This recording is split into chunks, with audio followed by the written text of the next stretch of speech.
Hello, नमस्कार साथियों। स्वागत है आप सभी का हमारे यूट्यूब चैनल एजुकेशन सर्वोदय में। तो दोस्तों, आज की वीडियो में हम बजट पर बात करेंगे कि कितना बजट पेश किया गया। ठीक है, यह बजट 7वां बजट है और केंद्रीय वित्त मंत्री श्रीमती निर्मला सीतारमण जी भारत की पहली महिला बनी जिन्होंने 7 बार बजट पेश किया गया और यह 23 जुलाई 2024 को बजट 7वां बजट था। यह बजट नई सरकार के अंतरिम बजट का के बाद का पूर्ण बजट है और बजट को पेश करने के एक दिन पहले यानी 22 जुलाई को वित्त मंत्री ने आर्थिक सर्वेक्षण रिपोर्ट भी पेश कर दी थी। यानी जो पिछला बजट था वो कहाँ कहाँ पे यूज हुआ है, उससे कितने लाभ मिले, कहाँ पे उसमें की गई जो प्लान थे वो कितना सक्सेस हुए, कितने सक्सेस नहीं हुए, वो उसके बारे में आर्थिक सर्वेक्षण की रिपोर्ट बताती है। ठीक है, तो दोस्तों हमें सबसे पहले जानकारी होनी चाहिए कि बजट और आर्थिक सर्वेक्षण रिपोर्ट में क्या डिफरेंस होता है। तो दोस्तों, बजट उसे कहते हैं जो जिससे ये पता चलता है कि हमें पैसा कहाँ कहाँ पे कितनी कितनी जगहों पे खर्च करना है, और आर्थिक सर्वेक्षण ये बताता है कि पैसा कहाँ कहाँ खर्च हुआ था जो पहले प्लान हुआ था। ठीक है, तो बजट और आर्थिक सर्वेक्षण में यानी इकोनॉमिकल सर्विस में यही सर्वे में दोस्तों यही डिफरेंस होता है कि जैसे कि अगर आपको सैलरी मिल रही है, ठीक है, आपको सैलरी सैलरी कितनी भी मिल रही है, किसी डेट में मिल रही है, मान लो 10,000 सैलरी मिल रही है, उस सैलरी के हिसाब से आप अपने काम को डिवाइड करते हैं कि इतना इतना पैसा इस जगह पे खर्च होना है। ठीक है, तो वो आपका बजट हो गया। जैसे कि आप अपने बजट में काम करते हैं, जिस सामग्री का आप जिस चीज का बजट बनाते हैं उतने पैसे में वो बजट कहलाता है, जो हमको जहाँ पे खर्च करना है वो बजट कहलाता है। और जो पिछले बार हमको सैलरी मिली थी वो हमारी कहाँ कहाँ पे प्लान के अकॉर्डिंग खर्च हुई है, वो हमारा आर्थिक सर्वेक्षण यानी इकोनॉमिकल सर्वे कहलाता है। ठीक है, ये बजट और इसमें आर्थिक सर्वेक्षण में डिफरेंस हो गया। ठीक है, अब दोस्तों हम बढ़ते हैं आगे और देखते हैं कि बजट में कौन कौन सी नई चीजें जोड़ी गई हैं, किन किन पे चीजों को विशेष ध्यान रखा गया है, उसकी क्या थीम है बजट की। अब इसके अकॉर्डिंग हम सारी चीजें देख लेते हैं दोस्तों। ठीक है, तो ये हम जो देखने जा रहे हैं भारत सरकार के द्वारा बजट की मुख्य विशेषताएं दोस्तों। ठीक है, इसमें पूरा बजट के बारे में हम जानकारी नहीं ले पाएंगे क्यों, फिर बहुत बड़ा वीडियो हो जाएगा। तो दोस्तों हम इसमें मुख्य जानकारी मुख्य विशेषताएं बजट की ले लेंगे। 2024-25 का ये बजट था। ठीक है, एक साल में 2 बार पेश किया गया ये बजट था, अंतरिम बजट था। ठीक है, और ये वित्त मंत्रालय के द्वारा पेश किया जाता है। वित्त मंत्री निर्मला सीतारमण जी ने इसको पेश किया था 23 जुलाई 2024 को। ठीक है, ये चीज। और अब यहाँ पे हम पढ़ लेते हैं वित्त मंत्रालय बजट प्रभाग। ठीक है, यहाँ पे नीचे चलते हैं और देखते हैं इसकी मुख्य थीम क्या है।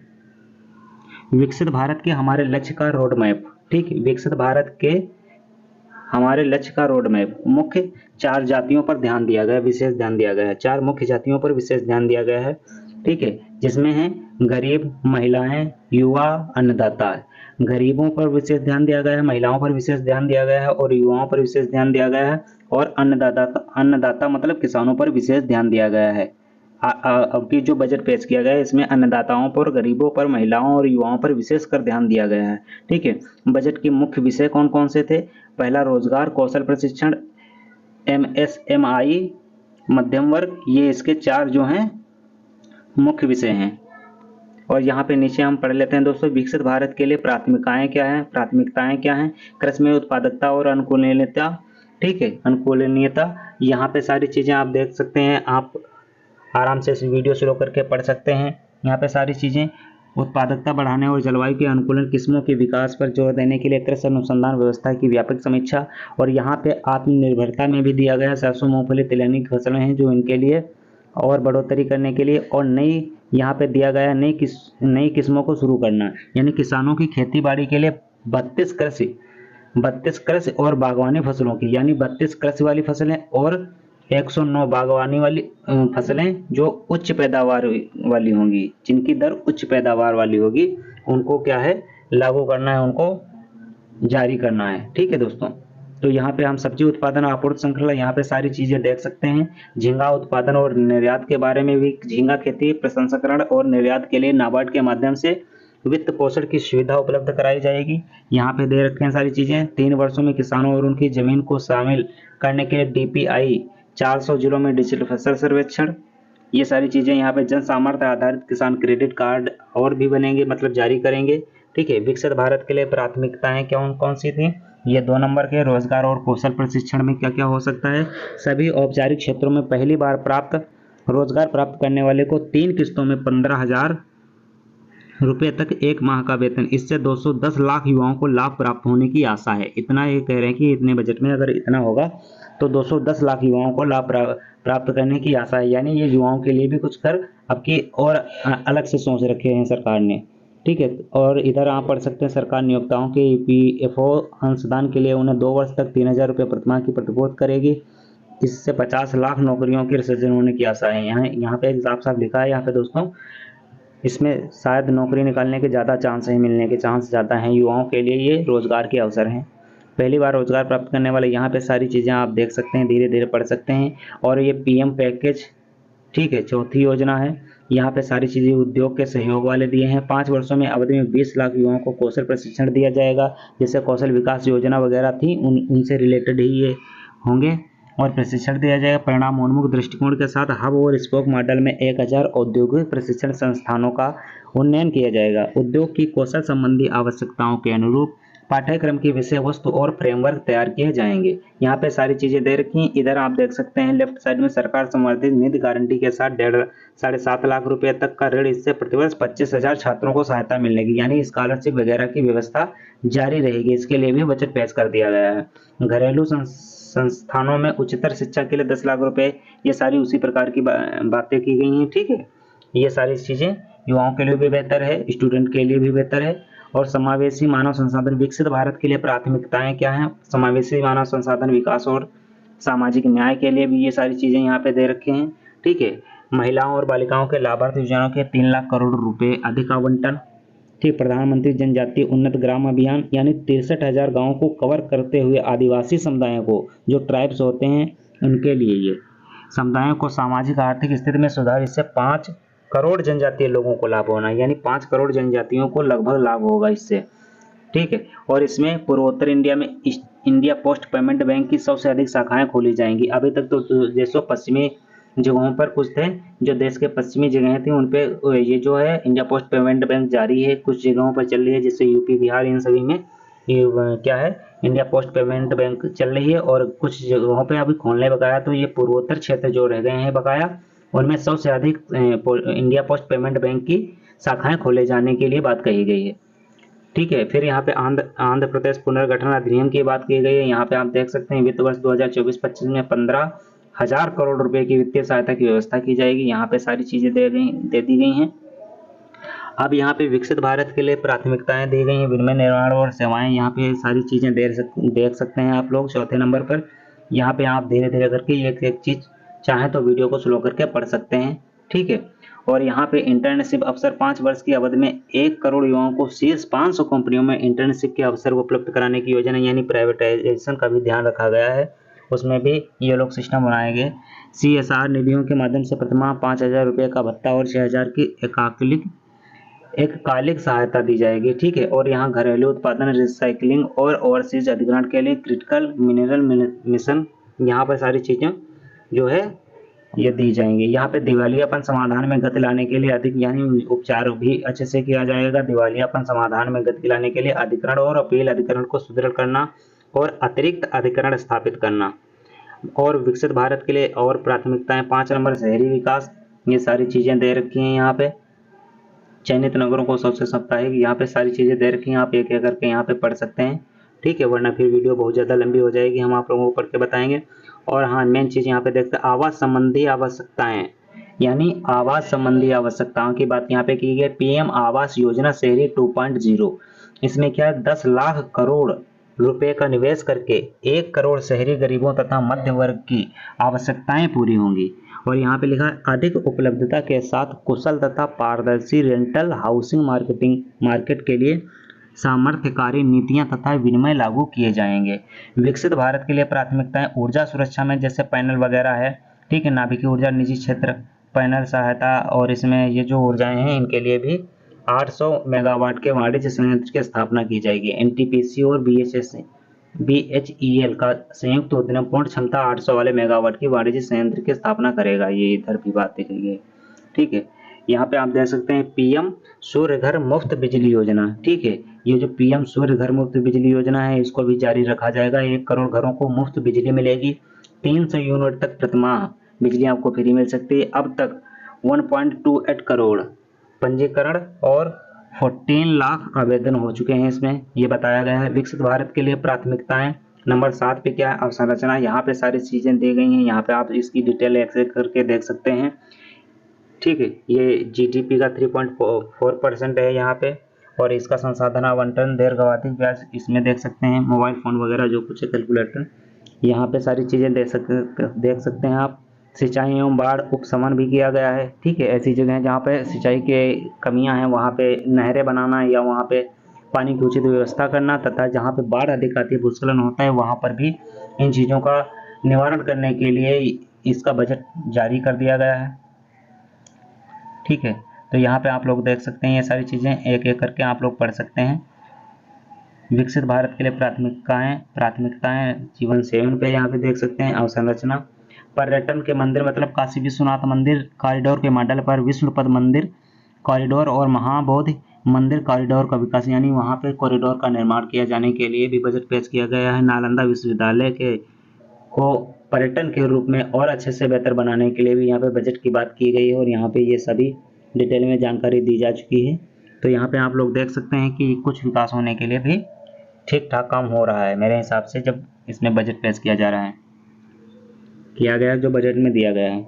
1 लाख करोड़ रुपए के वित्त पोषण पूल के साथ वाणिज्य स्तर पर निजी क्षेत्र प्रेरित अनुसंधान और नव परिवर्तन, ठीक। अंतरिक्ष अर्थव्यवस्था, 1000 करोड़ रुपए का एक वेंचर कैपिटल फंड बनाया जाना है, ठीक है। विकसित भारत के लिए प्राथमिकताएं 09, अगली पीढ़ी के लिए सुधार भी किए जाने हैं। यहाँ पे सभी भूखंडों के लिए भूखंड पहचान अथवा भू आधार भी, जैसे कि वहाँ पे खसरा खतौनी होती थी, ठीक है, वहाँ पे भी इसकी भी बात की जा रही है। तो यहाँ पे सारी चीज़ें आप एक एक करके पढ़ सकते हैं, यहाँ पे सारी चीज़ें देख सकते हैं। वर्तमान स्वामित्व के अनुसार मानचित्र उप प्रभाग का सर्वेक्षण किया जाएगा, किसान रजिस्ट्री से जोड़ा जाएगा और भू रजिस्ट्री बनाई जाएगी, ठीक है। ये सारी चीज़ें दिखाई गई हैं यहाँ पे आप धीरे धीरे करके ये सारी चीज़ें पढ़ सकते हैं। ये एनपीएस वात्सल्य वयस्कों के लिए माता पिता और अभिभावकों द्वारा अंशदान की योजना भी चालू की जाएगी, जो भी है यहाँ पे। इस हिसाब से ये सारे इन नए बजट में सारी चीज़ें दे रखे हैं। मजबूत आर्थिक आधार, यहाँ पे आप इन सबकी ग्राफ देख सकते हैं कि किसमें कितना रहा, कितने कितने में घाटे में सुधार हुआ। ये सभी चीज़ें के लिए आइडिया लगाई जा सकती है। यहाँ पे बजट में देख सकते हैं आप एक एक करके इसको विस्तरणी। PMI इंडेक्स यहाँ पे देख सकते हैं, SBC सकल NPM में कमी यहाँ पे देख सकते हैं आप लोग। मुद्रास्फीति नियंत्रण, राजकोषीय घाटे में कमी, इस हिसाब से देख सकते हैं। और अब यहाँ पे बात आती है कर प्रस्ताव की, यानी टैक्स की बातें आती हैं। करों का सरलीकरण किया जाएगा, ठीक है। आयकर अधिनियम 1961 की समीक्षा की जाएगी। धर्मार्थ संस्थाएं एवं DDS का सरलीकरण, यहाँ पे बहुत सारी चीजें दे रखे हैं, ठीक है।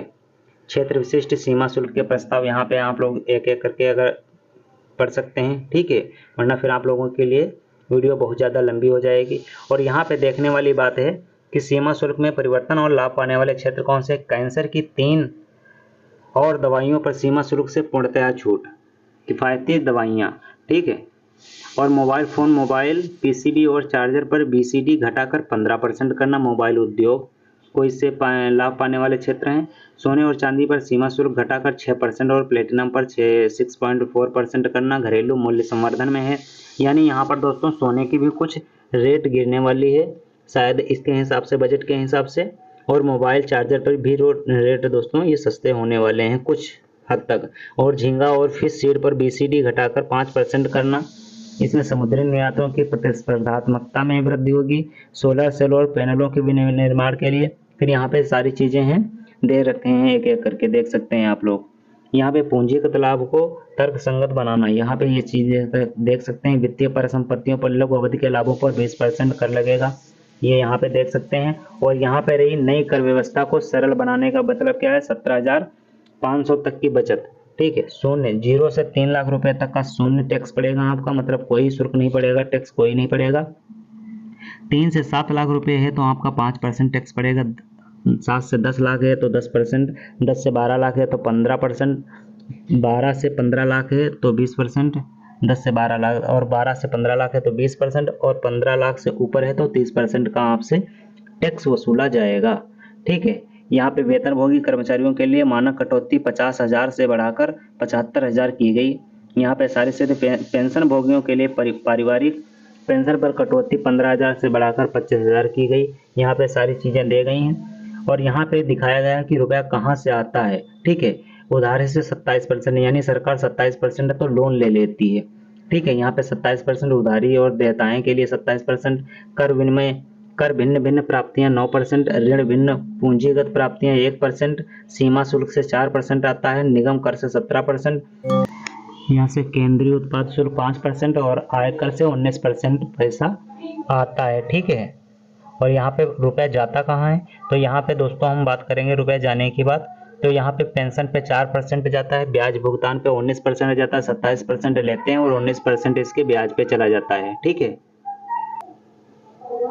और यहाँ पे 19% ब्याज पे खत्म हो जाता है। केंद्रीय क्षेत्र स्कीम रक्षा और सब्सिडी पर पूंजीगत परिव्यय को छोड़कर 16% यहाँ पे जाता है, 6% सब्सिडी में खर्च होता है। रक्षा पे दोस्तों 8% खत्म होता है। कर एवं शुल्कों में राज्य का हिस्सा 21%, वित्त आयोग और अन्य अंतरण पे 9%, केंद्र प्रायोजित योजनाओं पर 8% और अन्य वे पे 9% पैसा खत्म होता है। ठीक है, इतना पैसा आता है और इतना पैसा कहाँ कहाँ जाता है, ये सारी डिटेल यहाँ पे देख सकते हैं आप लोग। यहाँ देख सकते हैं प्रमुख मदों के लिए व्यय। ठीक है, रक्षा के लिए यहाँ पे दिया गया है, करोड़ों में रुपए दिया गया है, 4,54,773 करोड़ रुपए यहाँ पे दिया गया है। ठीक है, और यहाँ पे 2,65,808 करोड़ रुपए यहाँ इसके लिए दिया गया ग्रामीण विकास के लिए। और कृषि एवं संवर्धन कार्यकलाप के लिए 1,51,851 करोड़ रुपए यहाँ पे दिया गया है। गृह के लिए दिया गया है 1,50,983 करोड़ रुपए गृह के लिए। शिक्षा के लिए 1,25,638 करोड़ दिया गया है। सूचना प्रौद्योगिकी एवं सुदूर संचार के लिए 1,16,000। ठीक है, तो यहाँ पे सारा बजट दिया गया है, इस तरीके से आप देख सकते हैं, ये करोड़ों में सब है। ठीक है, ऊर्जा पे इतना दिया गया है 68,769 करोड़, समाज कल्याण के लिए 56,501 करोड़, वाणिज्य और उद्योग के लिए 47,559 करोड़, ये रुपए सब दोस्तों बजट में दिया गया है। प्रमुख स्कीमों के लिए आवंटन करोड़ों में ये दिया गया। मनरेगा के लिए दिया गया 60,000 करोड़। ठीक है, ये यहाँ पे 86,000 करोड़ में, और यहाँ पे सारी चीजें दी गई हैं, आप इसको देख सकते हैं। तो यहाँ पे देख सकते हैं, आपको सारी जानकारी मिल जाएगी, आप वीडियो को स्लो करके यहाँ पे पढ़ सकते हैं। अगर आप एक बार देख चुके हैं वीडियो को तो दोबारा में आप स्पीड बढ़ा करके देख सकते हैं वीडियो को। तो यहाँ पे सारी चीजें देंगे। सेमीकंडक्टर का विकास और डिस्प्ले इस पे दोस्तों क्या है, विनिर्माण पर भी पैसे खर्च किए गए हैं 3,000 करोड़। और ये यहाँ पे सारा बजट देख सकते हैं आप। सौर ऊर्जा पे भी यहाँ पे खत्म किए गए हैं 2023-24 में, 24-25 में। ठीक है, तो यहाँ पर आप लोग देख सकते हैं कि सारा बजट यहाँ पे दिया गया है, आप इसको वीडियो स्लो करके पढ़ सकते हैं। ठीक है, प्रत्यक्ष लाभ अंतरण के लिए 2023-24 में 180 रुपये और 2024-25 में 1,500 रुपये एलपीजी गैस सिलेंडर के लिए। यह यहाँ पे देख सकते हैं कि कितनी अच्छी बात है, बताओ 2023-24 में 180 रुपये और 2024-25 में 1,500 रुपये, गजब है। और यहाँ पे देख सकते हैं और सारी चीज़ें यहाँ पे डिटेल में आप सारी जानकारी ले सकते हैं, यहाँ पे पढ़ सकते हैं। प्राप्तियां क्या है, राजस्व प्राप्तियां, पूंजीगत प्राप्तियां, यहाँ पे सारी डिटेल आप इनके आंकड़े देख सकते हैं। करोड़ों में है, ये लाख करोड़ों में है दोस्तों। जैसे यहाँ पर लिखा 17 तो 17 लाख करोड़ रुपए की बात की गई है। अब यहाँ पे व्यय की बात करेंगे। यहाँ पे क्या था, यहाँ पे प्राप्तियां थी, प्राप्त होने वाला, यहाँ पे व्यय खर्च वाला की बात की गई। राजस्व, व्यय, प्रभावी पूंजीगत व्यय, यहाँ पे सारी चीजें डिटेल में ये दी गई हैं आपको, यहाँ से जाकर के आप लोग पढ़ सकते हैं। ठीक है, तो दोस्तों ये रहा था बजट जुलाई 2024 का। इसके बारे में हमने डिटेल में जानकारी ली, और पूरा डिटेल में जानकारी दोस्तों नहीं ली, क्योंकि ये फिर बजट बहुत लंबा हो जाता है, वीडियो भी बहुत लंबा हो जाता है, बजट बहुत बड़े पेज का होता है, इसमें बहुत सारे पेज जुड़े होते हैं। ठीक है, तो ये ब्रीफ में थी जानकारी, और यहाँ पे हमने इसकी जानकारी ले ली। उसके बाद दोस्तों क्या है, ये सारी चीज़ें आप डिटेल में यहाँ से पढ़ सकते हैं। तो दोस्तों जानकारी कैसी लगी कमेंट में ज़रूर बताएं, और वीडियो से कुछ भी सीखा है तो वीडियो को लाइक कीजिए, दोस्तों के साथ शेयर कीजिए, और हमारे चैनल पर अगर नए हैं आप तो चैनल को सब्सक्राइब करें, जिससे हमको मोटिवेशन मिलता है और हम